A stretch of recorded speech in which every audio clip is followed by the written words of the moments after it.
Iqtisodni ilmiy boshqarishga nisbatan nurg'un kishilar balkim asosiy uqumlarni bilmasligi mumkin. Bugun biz Boy dadam Namrat dadam nomli kitobni sizlarga tushuntirib o'tamiz. Bu kitobni iqtisodni ilmiy boshqarishning dastlabki qadamki kitobi deb hisoblasak bo'ladi. Kitobning avtori Robert Kiyosaki. Kitobda avtor o'zining ikki dodisini tilga oladi. Biri avtorning o'z dodisi.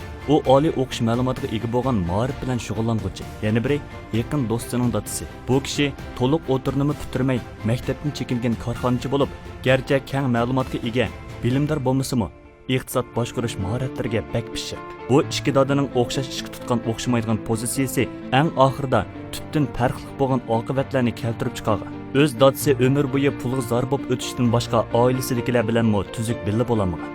Uni Namrat dada deb atab turaydi. Heliqi korxonachi dada bo'lsa, ko'p vaqtini oilasidagilar bilan o'tkazish bilan birga necha milliard dollarlik mulk to'plab, Chicago bo'yicha eng boy kishiga aylangan. Uni biz Boy dada deb atab turaydi. Qimmat qarshidagi zodi qaysi xil o'xshamaslik, mana shunday tubdan o'xshamaydigan oqibatni keltirib chiqargan. Buni 8 nuqtaga bo'lib, oddiy qilib tushuntirib o'tamiz. Birinchi, pulga tutgan pozitsiya. Namrat dada doim tamaxurlik barliq askiliklarning manbasi. Odam cho'qim iqtisodchi bo'lish kerak. Hamisha pulning gapini qilib tursa bo'lmaydi deydi. Har qitim pul xashlaganda xuddi badanidan go'shtni tilib ilayotgandek, xashlagan puli kammasga ketgandek bo'lib ketadi. Pul xashlashdan burun oldi keynini bak uzoq o'ylashidi. Boy dada bo'lsa, namratlik barliq peshkanliklarning kelish manbasi. Namratlik insonning aski tarafini cho'ngaytib, oq ko'ngil tarafini ezib yo'qitib bitadi. Pul bo'lgandala ondan texnik ko'p kishilarga yordam qo'lini sung'ili, dunyodagi yomonliklarni yo'qotqili bo'ladi deb qaraydi. Odam xavf-xatarni kontrol qilishni bilish kerak.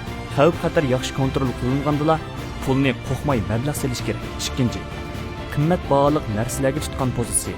Namrat dada buni men setib olmayman deydi-da, keyincha u narsani unutib ketadi. Bu dada bayon jumlani qo'llanishga ko'nib ketgan. Bir eg'iz setib olmayman degan so'z bilan barliq o'y fikrlarini, shu narsaga erishemagandagi yorilmaslik tuyg'ularini bir yoqqa tashlab qo'ydi.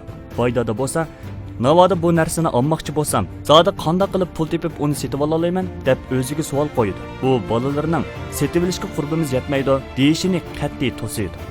Hatto bolalarning shundoq o'ylashiga yo'l qo'ymaydi. Bu dada savol jumlani ishlatishga ko'ngan bo'lib, doim masalani hal qilish chorasini tepib chiqadi. Masaladan o'zini ep qochmaydi. Bu ikki xil tafakkurning natijasi bo'lsa, Namrat dada doim ko'lli ishlatmay, iqtisod engi borgan sari tövallab ketadi. Boy dada bo'lsa, doim masalani hal qilish uchun bosh qotirg'ashqa, iqtisod engi texmi yuqorilaydi. Uchinchi, bosh to'lashga tutgan pozitsiya. Namrat dada hukumat bak insofsiz. Topgan pulimizning 3dan biri doim bosh topshirishga ketib qoladi deydi. Boy dada bo'lsa, hukumat bosh yig'ish kerak. Bosh yig'masa, qanday qilib odil bo'lgan bir bozor muhitini barpo qila oladi? Bosh elish aslida mo ishchan kishilarni mukofotlab, o'rinlarni jazolaydigan qurol tursa deydi. 4. O'rganishga tutgan pozitsiya. Namrat dada, sen yaxshi o'qigan. Shunda qilsang kelgusida yaxshi bir xizmat yapib, jiningni beqib ketalaysan deydi. Bu dadaning o'rganish qilishdagi ishtirg'ish kuchi yaxshi o'qimasa, mundoq bo'lib qoladi degandek vahimalarning iborat. Boy dada, sen cho'qim yaxshi o'qigan. Shunda qilsang keyin o'zingning shirkatini qurib, texmi ko'p xizmat fursatini yorita olaysan.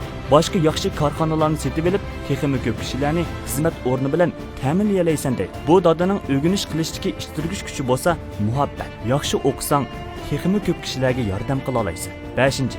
Pensiyaga chiqishga tutgan pozitsiya. Namrat dada pensiyaga chiqish planini hukumatga yuklab qo'ydi.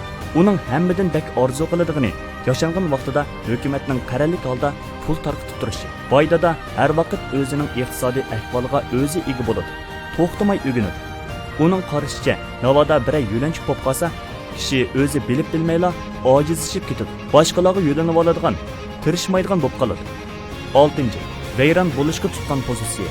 Namrat dada parishon holda Әмді әргіз бай боламаймен дейді. Нәтижеде вайранчылықның қайнымыда ұзақ yıllar petib келіп, қанша тырышсамы chiqib ketemedi.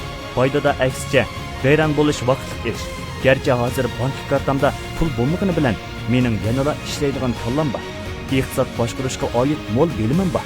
Men yanada boy hisoblanaman deydi. Izchil boylarning tutgan yo'li bo'yicha ish tutadi va oxirida necha oyga qolmayla o'zini qayta rostib oladi. Hozirgacha deganlarimizga asosan ikki dadaning pulga tutgan pozitsiyasi xeli aniq bo'ldi. Buni qisqacha yig'inchoqlab aytsak, biri pulni ko'ziga qochidi, pulni ko'ziga ilmaydi. Oxirida aniqli pulga erishadi. Yana biri bo'lsa, pulga har vaqt ko'ngil bo'ladi, intiladi. Ondan ulug'vor nishonlarni tuzib chiqib, to'xtamay izlanadi, tirishidi va oxirida boylik uningga to'xtamay eqib kiradi. 7. Boylar pul uchun xizmat qilmaydi. Boylar ozroq pul uchunla o'zining kuchini va vaqtini boshqalarga setib etmaydi. Balki butun zehnini o'zi tutgan ishga qaratadi. Boydada Abdurga chashqonlarning yugurish musobaqasi haqida bir misol keltirdi. Uning deyishicha, ko'p qism kishilar o'tir burjuaziyaning aloyidligini namoyon qilib turadi. Masalan, kichikidan boshlab yaxshi o'qi, yaxshi o'qisang, maktab bitirgandan keyin yaxshi xizmat topalaysan deb o'rgatiladi. Ko'ngildagidek xizmatga erishidi, oila qurib bolalik bo'ladi. Ularning xizmati balkim doktorlik, advokat, muoshimi yomon emas bo'lishi mumkin. Ammo muoshi noit kelsa, uy ijorasi va qarz olgan o'qish pulini to'lashga oron yetadi. Shuning bilan ular turmushini yaxshilash uchun texmi tirishib ishlaydi. Amdili xizmati o'sib, muoshi yuqorilishi bilan chiqimimi ko'payishga boshlaydi. To'laydigan beji ko'payadi. Inovat kartasidan to'xtamay pul oladi. Qarzi texmi ko'payadi. Shuning bilan burunqidimi bakrak tirishib ishlaydi. Bu xuddi bir kichik chashqonning yog'ochdan yasalgan yumaloq qafasda tez sur'atda to'xtamay yurganiga o'xshaydi. Qaramoqqa noit tirishganda ko'rinadi, ammo amaliyotda bo'lsa o'z o'rnida cho'gilaveradi. Undaqda qanday qilganda chashqonning o'z o'rnida yugurishidek bu to'zoqdan qutulg'ili bo'ladi. Bu dal o'zimizning qo'rqinishlariga, intilishlarga dodil yuzinishni, qalbida qo'rqish his qilmaydigan, ozg'ini pul uchun tavrinib qolmaydigan bo'lishni, diqqat e'tiborini o'zi tutgan ishga qaratishni talab qiladi. 8. Mulk bilan qarzning farqini ayirib bilish kerak. Undaqda mulk degan nima, qarz degan nima? Masalan, sizning bir mashinangiz bor. Balkim siz uni o'zingizning mulki hisoblashingiz mumkin. Holbuki amaliyotda undaq emas. Mashina aniqla qarzga tabi. Chunki siz uni oyab ishlatish uchun to'xtamay pul sarf qilasiz. Iqtisodni oqilona boshqarishdagi bir prinsip bor.